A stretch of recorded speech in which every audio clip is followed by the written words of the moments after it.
Hey guys, today I am now show you my new react of everything wrong with iRobot in 40 minutes or less. Please see it.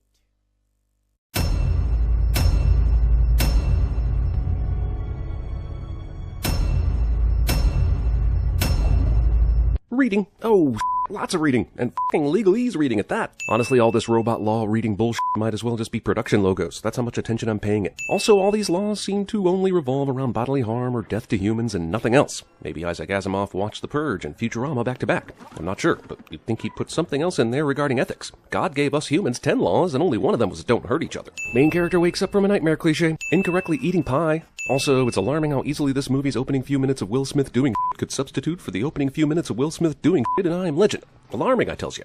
Also, showering without a shower curtain. How does anything stay dry in that bathroom? Get the hell out of my face, Canner. You can hate robots, that's fine, but don't you want your package? Honestly, let's be truthful with each other here. That hat is the worst thing about this movie. And yes, I know the movie is a giant turd, that's how bad that hat is.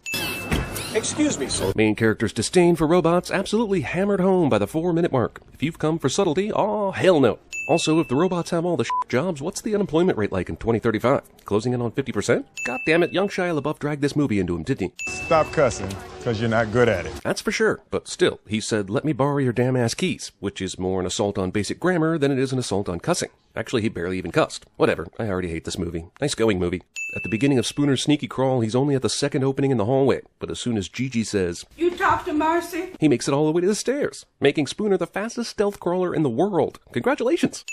when I was coming up, we didn't just marry someone, then divorce them, then not talk to them. Ah, old granny, you're as stuffed with exposition as you are old. Sweet potato pie. Why the hell does he keep eating pie like this? I don't know. I don't live in the future, but isn't assuming a running robot carrying a purse is a thief kind of a huge leap in logic? Hey, stop! This robot is violating the second law. You've already forgotten the laws, you say? Me too. This is a long-ass parking garage. I think it's about time we recognize Will Smith's Tom Cruise-like ability to run in most of his movies. Men in Black 2, I Am Legend, I, Robot, Bad Boys 2, Enemy of the State, Hancock, Suicide Squad. You are an asshole. Character development via eyewitnesses. But since she's right, I'm mostly okay with this. He is an asshole. How many robots have ever snatched a purse? To be fair, snatching a purse is not in violation of any of the laws. Theft isn't technically harmful. And when you're a robot, everything is technical. Discount Stark Tower Khalifa. I'm sorry. My responses are limited. You must ask the right questions. Dr. Lanning programmed his response hologram to be just ambiguous enough to move the plot forward just a little bit during each interaction, because nothing makes a movie more interesting than a scavenger hunt. Why would you kill yourself? That, detective, is the right question. Yet we still don't receive an answer. Program terminated. How and why did you record a program of your future interaction with a detective investigating your death before? Oh, forget it. This movie's IMDb score is low enough, I bet I can fake my way through this shit. Sugar. For the coffee. Sugar? Ah.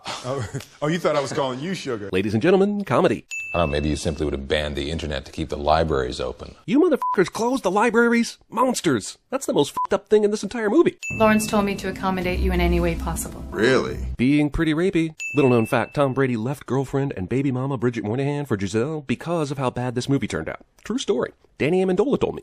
Apologies. There appears to be data corruption. So no video of the suicide murder? Great. This might as well be set in the 50s based on the evidence he has to go on. Also, Spooner, who has been overly suspicious of everything thus far, glosses over the data corruption excuse without any further questioning or investigating. Every time he puts on the hat, this motherfucker takes the extra time to ensure the left side is covering 30% of his ear, and it's maybe the most annoying thing ever. Not having vertigo. Not these laws. They're hardwired into every robot. How are they hardwired exactly? Are there 3 separate first, second, and third law wires that are installed? A robot can no more commit murder than a human could walk on water. Well, you know, there was this one guy. Stealing the if he's not guilty, why did he run motive from every episode of Matlock ever. Holy shit, robots constructed to serve coffee and be butlers were also constructed to survive 18-story jumps. And mostly I'm just asking, why? Police! He got down here that fast? Fucking no. Fucking not bloody likely. Jesus. Thank God he hit the whatever with his bullet that conveniently drips out liquid mercury 1 drop at a time so he could track this thing. I mean, imagine if that hadn't happened. You've heard it. Badly. Badly is an adverb, meaning that the method Will Smith used to hurt the robot was poor, when what you mean to say is that the robot's wounds are severe. Do you see me on the phone? All the more reason you shouldn't be driving. Audible skidding sounds from a hovering car. So where's everybody? This facility was designed, built, and is operated mechanically. So, are you the first humans ever to set foot here? Where are the checks and balances, people? I want to trust robots as much as the next guy, but I can't do that as long as I know you're letting them run this free. Why give robots super strength? You're just asking for an army of passionless creatures that can't be defeated. All of those SWAT team bullets managed to miss. Insert Stormtrooper joke here. All those bullets, and you simply needed to think like Spider-Man to bring him down. What if I'm right? After several minutes of the boss explaining how stupid his theory was, this guy still changes said boss's mind with a simple "what if I'm right?" If everyone believes that this robot doesn't have the capacity to kill, then I guess these 6 guards are actually just an a cappella group or something. My father tried to teach me human emotions. They are difficult. I'm going to choose this moment here among many to praise Alan Tudyk for his performance in this film as the robot, and will take 2 sins off a movie I know will go on to earn enough for that 2-sin reduction to not affect the ultimate score, but still show respect for an actor who is great. Can a robot write a symphony? Probably, yeah. Maybe even a kick-ass one. I think maybe your anti-robot prejudice is making you say some stupid Super tiny cell phones of the future. Imagine struggling to tell the difference between your phone and your flash drive. That's the future. There isn't some hard kill switch on these robots. Even Data on Star Trek had an off button. Meanwhile, at the Ovaltine Cafe? What the f***? You want me to call your grandmother? Because I will, you know. How cop bosses talk to their detectives. Total $46.50. Inflation. Demolition scheduled for 8 a.m. Spooner doesn't question why this is going to be demolished. It's a large mansion, still fully furnished, and contains Dr. Lanning's personal materials, and possibly very useful information. Yet USR is going to destroy it, and no one's going to worry about it. Welcome, Detective Spooner. Spooner still has access to Lanning's house for some reason. There have always been ghosts in the machine. Roll credit. Oh, wait. Wrong movie. Beat it. Will Smith learned nothing of the usefulness of cats from his time on Men in Black. This cat somehow doesn't scratch off Will Smith's face during this sequence, suggesting the movie has never catted. This thing just broke through the hallway window upstairs, at a good 40 feet from here. Not only do I not think it can move fast enough to be here right now, it also seems to be destroying the house based on what room Will Smith is in, which is absurd. Also, he survives this and everything else that happens in this scene, which is some astronomical bullshit. Like this, for example. I mean, did you see that?